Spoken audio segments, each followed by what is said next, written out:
여러분, 만약 특수부대 출신의 한국 남성이 미국으로 이주했는데 밥도 제대로 못 먹고 극심한 가난에 시달렸다고 하면 믿으시겠어요? 최정예 부대에서 혹독한 훈련을 받으며 생존 기술과 사격 실력을 익힌 남자. 누구보다 강하고 누구보다 단단했던 사람이었죠. 하지만 미국에서는 그 모든 게 무용지물이었습니다. 그는 영어도 거의 못해서 제대로 된 일도 구하지 못하고 맨날 허기진 배를 움켜쥔 채 하루하루를 버텨야만 했습니다. 밤이면 배고픔에 잠을 설치고 아침이면 오늘 하루를 어떻게 살아야 할지 고민하며 길거리를 방황하던 나날들 여러분이라면 어떻게 하시겠습니까? 그런데 말입니다. 이 남자가 단 한 번의 우연한 초대를 통해 인생이 180도 바뀌게 됩니다. 그리고 그가 가진 특별한 능력 덕분에 마을 사람들에게 영웅으로 불리게 되죠. 대체 어떤 일이 벌어진 걸까요?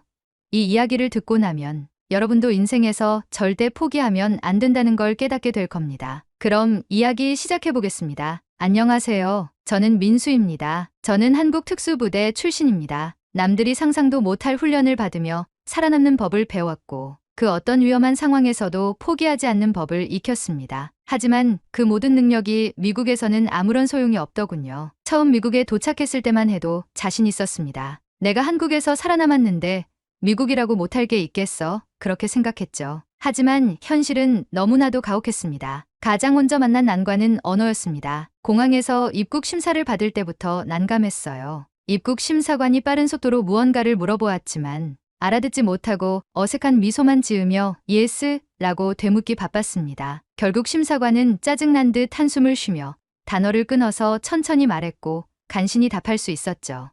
그때부터였습니다. 내가 미국에서 정말 살아남을 수 있을까 하는 불안감이 밀려오기 시작했습니다. 그 후에도 일상생활에서 의사소통 문제는 계속됐습니다. 버스를 타야 하는데 어느 방향으로 가는지 표지판이 이해되지 않았습니다. 영어를 잘하는 한국인 친구가 있었다면 물어볼 수도 있었겠지만 주변엔 아는 사람이 아무도 없었습니다. 승객들에게 길을 물어봤지만 제 서툰 영어를 듣고 고개를 갸웃하며 What? 이라고 되묻기만 했습니다. 결국 무작정 버스에 올라탔다가 엉뚱한 곳에서 내려 몇 시간을 걸어야 했던 날도 있었습니다. 물론 취업도 어려운 건 당연지사였죠. 몸으로 하는 일이라도 하려고 공사장에 가봤지만 안전수칙을 이해하지 못하니 일을 맡길 리가 없었죠. 공사장에서 일하는 사람들이 서 있는 곳으로 가서 일거리가 있는지 물었습니다. Work, job 단어만 던졌더니 감독관이 Do you have experience? 라고 물었습니다. 경험이 있는지 묻는 것 같았지만 정확한 의미를 몰라서 그냥 고개를 끄덕였습니다. 그런데 감독관이 안전교육에 대해 설명하면서 서류를 건넸고 거기에 적힌 영어는 하나도 이해할 수 없었습니다. 어떻게든 해보려고 했지만 막상 일을 시작하니 작업 지시를 전혀 알아듣지 못했습니다. 다른 노동자들이 Pass me the hammer라고 해도 hammer라는 단어를 순간적으로 떠올리지 못해 머뭇거리는 사이 감독관이 저를 불렀습니다. You don't understand, do you? 결국 저는 그날 오후에 쫓겨났습니다. 식당에서 접시라도 닦아볼까 했지만 주문을 알아듣지 못하는 직원은 필요 없다고 했습니다. 설거지 정도는 할 수 있을 거라 생각했지만 Wash these first and then stack them. Over there라는 간단한 지시조차 제대로 알아듣지 못해 우왕좌왕하는 모습을 보이니 매니저가 미안하다며 다른 직원을 구했다고 말했습니다. 그렇게 매일 일자리를 찾아 헤맸지만 가는 곳마다 퇴짜를 맞았습니다. 그나마 단순 노동을 하는 곳에서도 말을 못 알아들어 혼나기 일쑤였고 사람들은 짜증 섞인 표정으로 저를 쳐다보곤 했습니다. 결국 할 수 있는 일은 일용직 노동뿐이었습니다. 새벽부터 길거리에 나가서 기다리다 운 좋게 불려가면 하루벌이를 할 수 있었지만 영어를 못한다는 이유로 중간에 쫓겨나는 경우도 많았어요. 돈이 없으니 밥을 제대로 챙겨 먹을 수도 없었습니다. 하루 한 끼를 먹을 수 있으면 다행이었고 그마저도 라면 한 봉지나 빵 조각으로 때우기 일쑤였죠. 배가 너무 고파서 쓰레기통을 뒤지는 홈리스들을 보며 저렇게까지는 되고 싶지 않다고 생각했지만 제 상황도 크게 다르지 않았어요. 길을 걷다가 바닥에 떨어진 사과를 보고 저거라도 주워 먹을까 고문했던 적도 있었습니다. 잠을 자는 것도 문제였습니다. 작은 월세방 하나를 구했지만 돈이 부족해 결국 낡은 차에서 밤을 보내기도 했어요. 추운 밤이면 특수부대에서 익힌 생존 기술을 떠올리며 버텨야 했습니다. 그러던 어느 날 작은 변화가 찾아왔습니다. 그것은 아주 사소한 사건에서 시작됐지만 제 인생을 완전히 바꿔놓는 계기가 되었습니다. 제가 처음으로 이웃집 파티에 초대받았거든요. 그날도 변함없이 힘든 하루였어요. 아침 일찍 일용직 노동을 구하려고 나갔다가 허탕을 쳤고 배는 텅 빈 상태였어요. 손에 쥔 돈이라고는 1달러짜리 몇 장뿐이었어요. 결국 근처 편의점에서 가장 저렴한 빵 하나를 샀고 물도 사기 아까워 공원 분수에서 목을 축였어요. 이게 내가 꿈꿨던 미국 생활인가. 낮은 햇볕이 따갑게 내리쬐는데 도저히 갈 곳이 없었어요. 한숨을 쉬며 작은 월세방으로 돌아오려는 순간 옆집 문이 활짝 열리더니 음악과 함께 사람들의 웃음소리가 새어나왔어요. 마당에서는 사람들이 삼삼오오 모여 맥주를 마시고 음식을 나누고 있었어요. 그때 한 남자가 나를 보더니 환한 미소를 지으며 손짓했어요. 이웃, 여기 와서 같이 해요. 순간 당황했어요. 낯선 사람이 갑자기 말을 걸었고 그것도 초대하는 듯한 분위기였어요. 배가 너무 고팠지만 그냥 들어가도 되는지 고민됐어요. 그런데 남자가 내 표정을 읽었는지 다시 한번 크게 웃으며 말했어요. 배고프죠? 여기 와서 같이 먹어요. 그 말이 끝나기도 전에 내 시선은 자연스럽게 마당 테이블 위로 향했어요. 바비큐 고기와 갓 구운 빵, 감자튀김까지 지금 내 입안에 들어가야 할 음식들이 눈앞에서 김을 내뿜고 있었어요. 조심스럽게 다가갔고 남자가 내 손에 맥주 한 병을 쥐어줬어요. 그리고는 테이블에서 햄버거를 집어내게 건넸어요. 자, 어서 먹어요. 감사하다는 말도 제대로 못하고 허겁지겁 음식을 입에 밀어 넣었어요. 언제 제대로 된 고기를 먹어봤는지도 기억나지 않았어요. 따뜻한 음식이 목을 타고 넘어가는 순간 뱃속에서부터 뜨거운 무언가가 올라왔어요. 남자가 내 표정을 보며 웃었어요. 맛있어요? 여전히 말귀를 알아듣기 쉽지 않았지만 무언가 음식과 관련해 묻는 것 같다는 생각이 들어 연신 고개를 끄덕였어요. 네, 정말 맛있어요. 음식을 먹으면서 주변을 둘러보니 여기저기서 터지는 웃음소리, 맥주잔 부딪히는 소리에 무척 시끌벅적했어요. 너무도 따뜻한 분위기였죠. 하지만 나는 그 대화에 낄 수 없었어요. 다들 빠른 영어로 이야기하며 농담을 주고받았고 나는 어색한 미소를 지으며 고개만 끄덕였어요. 그런데 내 표정을 눈치챘는지 나를 초대한 남자가 다가와 말을 걸었어요. 이름이 뭐예요? 드디어 내가 대화에 참여할 수 있는 질문이었어요. 아, 저는 민수입니다. 민수? 오, 반가워요. 난 톰이에요. 그는 힘차게 내 손을 잡아 흔들었어요. 그러자 다른 사람들도 하나둘 다가와 자기소개를 했어요. 하지만 그들의 이름이 한 번에 귀에 들어오지 않았어요. 발음이 낯설었고 말도 빨랐어요. 나는 그저 따라 웃으며 고개를 끄덕이는 게 전부였어요. 그러다 한 여성이 호기심 어린 눈빛으로 내게 물었어요. 어디서 왔어요? 이 질문은 다행히 알아들을 수 있었어요. 저는 한국에서 왔어요. 한국 알아요? 그러자 몇몇 사람들이 고개를 끄덕이며 반응을 보였어요. 오, 한국. 방탄소년단, 삼성, 현대차. 그들은 내가 한국인이라는 사실에 꽤 흥미를 느끼는 듯했어요. 나도 조금 편안한 기분이 들었어요. 한국에 대해 아는 사람들이 있다는 것만으로도 위안이 됐어요. 그러다 갑자기 톰이 내 팔 근육을 가리키며 물었어요. 운동해요?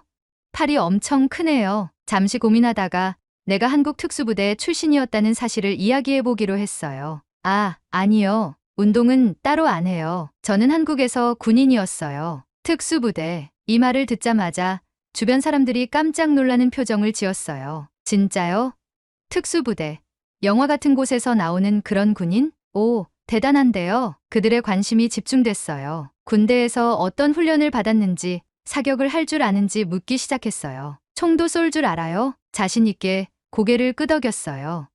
네, 저는 사격을 정말 잘해요. 톰은 눈을 크게 뜨며 흥미로워했어요. 그거 정말 멋지네요. 우리 마을엔 당신 같은 사람이 필요해요. 처음에는 그냥 농담인 줄 알았어요. 하지만 그가 던진 한마디가 내 인생을 바꾸게 될 줄은 몰랐어요. 우리 마을에 요즘 코요테가 자꾸 나타나요. 가축을 공격하고 사람들까지 위협해요. 혹시 도와줄 수 있어요? 순간 그의 말을 완전히 이해하지 못했어요. 코요테? 톰은 나를 보며 손짓으로 설명했어요. 야생동물인데 위험해요. 밤마다 마을에 내려와 개들을 공격하고 쓰레기통을 뒤지고 다녀요. 사람들도 불안해하고 있어요. 그제야 알았어요. 이 지역의 야생 코요테가 자주 출몰의 문제를 일으키고 있다는 것이었어요. 코요테, 위험한 동물이에요. 톰은 고개를 끄덕이며 내 팔을 툭툭 쳤어요. 맞아요. 그런데 당신은 특수부대 출신이잖아요. 우리 마을을 도와줄 수 있지 않겠어요? 이제야 그의 말이 무슨 의미인지 이해할 수 있었어요. 내가 특수부대에서 익힌 사격 실력을 활용해 마을에서 코요테를 쫓아내는 일을 할 수 있다는 것이었어요. 처음에 망설였어요. 과연 내가 이 일을 할 수 있을까? 하지만 이건 단순한 제안이 아니었어요. 이것은 나에게 주어진 첫 번째 기회였어요. 미국에서 인정받고 살아남을 수 있는 기회. 깊이 숨을 들이마신 뒤 천천히 말했어요. 네, 도와줄게요. 톰과 주변 사람들은 기뻐하며 내 등을 두드렸어요. 오, 대단해요. 민수, 우리 마을에 영웅이 생겼어요. 그날 밤 오랜만에 희망을 품고 잠들었어요. 내 인생이 다시 시작될지도 모른다는 생각을 하면서요. 이제 내가 해야 할 일은 명확했습니다. 코요테가 마을에 들어오지 못하도록 쫓아내는 일이었어요. 하지만 총을 사용하는 것은 신중해야 했습니다. 괜히 잘못 사용했다가는 마을 사람들에게 불안을 줄 수도 있었고 경찰에 신고당할 수도 있었어요. 톰과 함께 마을 외곽을 돌며 코요테가 자주 출몰하는 장소를 확인했습니다. 달장을 뒤지거나 쓰레기통을 엎어놓은 흔적들이 여기저기 있었어요. 봐요. 여기 코요테의 발자국이에요. 톰이 바닥을 가리키며 말했습니다. 확실히 개 발자국보다 크고 날렵한 모양이었어요. 밤이 되면 아마 또 나타날 거예요. 오늘 밤 우리가 지켜보죠. 그날 밤 나는 처음으로 마을을 위해 순찰을 돌았습니다. 달빛 아래에서 마을의 모습이 낮과는 완전히 달랐어요. 낮에는 평화롭고 활기찼던 거리가 밤이 되자 어두컴컴하고 조용했어요. 몇몇 집에서는 불빛이 새어나왔지만 거리에는 인기척이 없었습니다. 그리고 예상대로였어요. 어둠 속에서 무언가가 조용히 움직이는 소리가 들려왔습니다. 나는 재빨리 몸을 숙이고 조심스럽게 소리가 나는 곳으로 향했어요. 가로등 불빛 아래 덩치가 큰 코요테 한 마리가 쓰레기통을 뒤지고 있었어요. 멀지 않은 곳에 또 다른 코요테도 보였어요. 두 마리가 함께 다니는 걸 보니 이건 단순한 배고픔 때문이 아니라 사냥 본능이었습니다. 나는 천천히 숨을 골랐어요. 총을 꺼내 조준하려던 순간 뒤에서 인기척이 느껴졌습니다. 저기요. 뭐 하는 거예요? 깜짝 놀라 뒤돌아보니 한 마을 주민이 손전등을 비추며 서 있었어요. 왜 총을 들고 있는 거예요? 나는 당황했습니다. 마을을 도우려던 것이었는데 오히려 의심을 받고 있었어요. 코요테를 쫓아내려는 겁니다. 하지만 내 말을 듣던 남자의 얼굴은 점점 굳어졌습니다. 하지만 여긴 미국이에요. 갑자기 총을 들고 다니면 경찰에 신고당할 수도 있어요. 더 조심해야죠. 나는 순간 아무 말도 하지 못했어요. 미국에서는 총을 소지하는 것이 합법적이긴 했지만 공공장소에서 총을 꺼내면 오해를 살 수도 있었습니다. 나는 한국에서 특수부대원으로서 총을 다루는 것이 익숙했지만 여기에서는 그게 당연한 일이 아니었어요. 그런데 그때 멀리서 짖는 소리가 들렸습니다. 주민이 살고 있는 집 마당에서 키우던 개가 필사적으로 짖어대고 있었어요. 그리고 그 앞에는 코요테 한 마리가 날카로운 이빨을 드러낸 채 개를 노려보고 있었습니다. 순식간에 상황이 변했어요. 주민도 그 장면을 보자 얼굴이 새하얘졌습니다. 안 돼. 우리 개. 나는 더 이상 고민할 시간이 없었어요. 빠르게 총을 들어 하늘을 향해 한 발 쏘았습니다. 탕! 소리가 울려 퍼지자 코요테들은 흠칫 놀라 도망치기 시작했어요. 개도 놀란 듯 한동안 짖더니 이내 꼬리를 내리고 주인 쪽으로 달려갔습니다. 나는 총을 내리고 주민을 돌아봤어요. 지금 보셨죠? 이게 코요테가 얼마나 위험한지. 그제야 주민의 표정이 변했습니다. 당신이 아니었으면 우리 개가 죽었을 수도 있었네요. 주민은 내게 한 걸음 다가오며 고개를 숙였어요. 미안해요. 당신을 의심해서. 이제야 이해했어요. 우리 마을을 위해 애쓰고 있었군요. 그 말을 듣는 순간 마음이 조금은 놓였습니다. 하지만 이 일은 단순히 한 사람의 신뢰를 얻는 걸로 끝날 문제가 아니었어요. 아직 마을 사람들 대부분은 내가 누구인지 몰랐고 그저 낯선 이방인일 뿐이었어요. 나는 이 일을 계기로 더 신중하게 행동해야겠다고 다짐했습니다. 그날 이후로 나는 코요테 문제를 해결하기 위해 좀 더 체계적으로 접근했습니다. 무조건 총을 쏘는 것이 아니라 코요테가 다니는 길목에 트랩을 설치하고 강한 불빛과 소음으로 쫓아낼 방법을 연구했어요. 마을 사람들도 점차 내 노력을 인정하기 시작했습니다. 특히 어느 날 한 농장에서 코요테 무리가 나타났을 때 나는 직접 농장으로 달려가 코요테들을 몰아냈어요. 농장 주인은 감격하며 내 손을 잡고 고마움을 전했습니다. 덕분에 우리 가축들을 지킬 수 있었어요. 정말 감사합니다. 그 소문이 퍼지면서 점점 더 많은 사람들이 나를 믿기 시작했습니다. 그리고 어느 날 마을 주민 회의에서 한 노인이 나를 바라보며 말했어요. 이제 민수는 우리 마을 사람입니다. 더 이상 외부인이 아니에요. 그 말을 듣는 순간 나는 가슴 깊이 울컥했어요. 내가 드디어 이곳에서 인정받고 있었어요. 그리고 나는 깨달았습니다. 내가 한국에서 배운 모든 것들이 이곳에서도 의미가 있을 수 있다는 걸. 이제 나는 단순히 생존하는 게 아니라 이곳에서 나만의 새로운 삶을 개척하고 있었어요. 코요테를 쫓아낸 이후 마을 사람들의 태도가 조금씩 변하기 시작했어요. 처음에는 나를 의심하던 사람들이 점점 경계를 풀었고 내게 말을 걸기 시작했습니다. 민수, 어젯밤 덕분에 우리 개가 무사했어요. 정말 고마워요. 요즘 코요테가 줄어든 것 같아요. 당신 덕분이에요. 이전까지는 마을에서 거의 투명인간처럼 지냈지만 이제는 길을 걷다가 인사를 받는 일이 늘어났어요. 처음에는 어색했지만 마음속에서는 묘한 따뜻함이 느껴졌습니다. 어느 날 톰이 내게 다가와 말했어요. 민수, 이번 주말에 우리 마을 축제가 열려요. 당신도 꼭 와야죠. 축제요? 네. 마을 사람들이 모여서 음식도 나누고 음악도 즐기는 행사예요. 이번에는 당신도 함께해야죠. 나는 잠시 고민했어요. 축제 같은 곳은 원래 어울리는 것이 어려웠고 사람들과 제대로 대화를 할 자신도 없었어요. 하지만 이번 기회를 놓치면 다시는 마을 사람들과 가까워질 기회를 얻지 못할 수도 있었어요. 알겠습니다. 가볼게요. 톰은 환하게 웃으며 내 어깨를 두드렸습니다. 축제날 마을 광장은 온통 환한 조명으로 장식되어 있었어요. 사람들은 삼삼오오 모여 음식을 나누고 음악에 맞춰 춤을 추고 있었어요. 나는 조심스럽게 걸어갔습니다. 그런데 놀랍게도 많은 사람들이 나를 보며 환영해 주었어요. 오, 민수 왔네. 우리 마을의 영웅이 왔다. 누군가 내 손에 맥주 한 잔을 쥐어줬고 아이들은 나를 보며 손을 흔들었어요. 아저씨, 진짜 군인이었어요? 우와, 영화에서 나오는 사람 같아요. 나는 아이들에게 웃으며 고개를 끄덕였어요. 특수부대에서 훈련을 받았어요.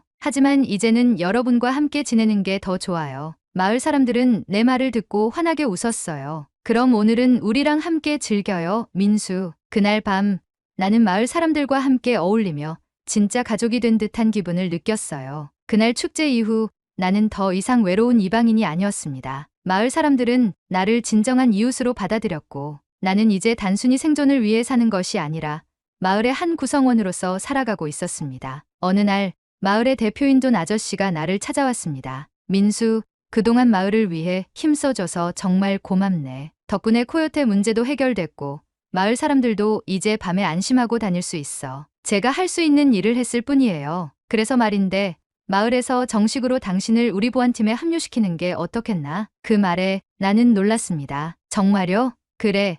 자원봉사가 아니라 정식으로 마을의 보안관 역할을 맡아주었으면 해. 보수도 지급할 거고 합법적인 권한도 가질 수 있어. 나는 순간 말문이 막혔어요. 처음 이곳에 왔을 때는 밥조차 제대로 못 먹고 하루하루를 버티는 게 전부였는데 이제는 마을을 공식적으로 지키는 사람이 될 기회를 얻은 것이었어요. 저 같은 사람이 이 일을 맡아도 괜찮을까요? 존 아저씨는 단호하게 고개를 끄덕였어요. 민수, 넌 이미 우리 마을을 위해 누구보다 많은 일을 했어. 그리고 내가 아니었다면 우리 마을은 아직도 코요테 문제로 고생하고 있을 거야. 이제 우리와 함께 해줘. 나는 깊이 숨을 들이마셨습니다. 그리고 천천히 고개를 끄덕였어요. 알겠습니다. 마을을 위해 일하겠습니다. 그 말을 하자마자 존 아저씨는 환하게 웃으며 내 손을 힘껏 잡았습니다. 잘 부탁하네, 민수. 그렇게 나는 정식으로 마을의 보안팀에 합류하게 되었습니다. 그 후로도 나는 마을을 순찰하며 위험한 동물들이 접근하지 못하도록 하고 마을 사람들이 불편함 없이 지낼 수 있도록 도왔어요.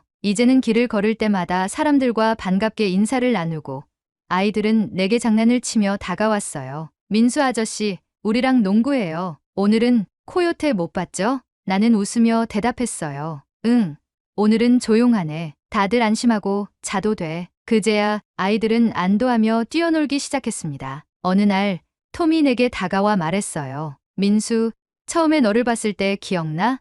초대했더니 어색하게 웃으면서 햄버거 먹던 모습이 아직도 생생해. 그땐 너무 배가 고파서 다른 걸 생각할 여유도 없었지. 이제 넌 완전히 우리 마을 사람이야. 누구도 널 이방인이라고 생각하지 않아. 나는 톰의 말을 듣고 하늘을 올려다봤어요. 미국에 처음 왔을 때 나는 한없이 작아지고 초라한 존재 같았어요. 말도 통하지 않고 일도 구하지 못하고 매일 허기진 배를 움켜쥔 채 살아가는 게 전부였어요. 하지만 이제는 달랐어요. 나는 이 마을에서 인정받았고 사람들과 함께 살아가고 있었어요. 처음에는 단순히 살아남기 위해 시작한 일이었지만 이제는 이곳이 내 두 번째 고향이 되었어요. 나는 미소를 지으며 톰의 어깨를 가볍게 쳤어요. 그래, 나도 그렇게 생각해. 그리고 그날 밤 나는 오랜만에 깊고 편안한 잠에 들었어요. 이제 나는 어디에도 속하지 못한 외로운 사람이 아니었어요. 나는 이곳에서 새로운 가족과 함께 살아가고 있었어요. 그리고 그 삶이 꽤나 마음에 들었어요.